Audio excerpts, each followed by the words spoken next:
Action plan కి 9 కోట్లు ఖర్చు పెట్టాం. అదే మరి టాటా డిజిటల్ నర్వ్ సెంటర్ కి 5 కోట్లు ఖర్చు పెట్టాం. స్ట్రీట్ లైట్స్ అన్ని కూడా 5,639 స్ట్రీట్ లైట్లు 3,70,00,000 రూపాయలతో పూర్తి చేశాం. స్కూల్ కాంపౌండ్ వాల్స్ అయితే 21 స్కూల్స్ కి 1,64,00,000 ఖర్చు పెట్టాం.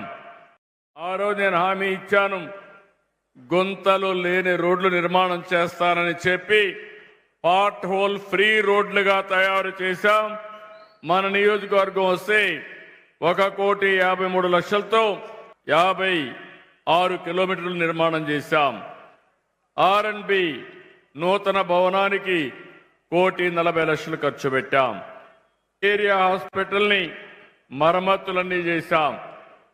ఈ రోజు మీరు ఒక్కసారి చూస్తే నేను ఆ రోజు ఇంటింటికి మా ఆడబిడ్డలు కట్టెల పొయ్యతో వంట చేయకూడదని వంట గ్యాస్ సిలిండర్లు ఇచ్చిన పార్టీ, ఈ ఆడబిడ్డలను ఆదుకున్న పార్టీ తెలుగుదేశం పార్టీ.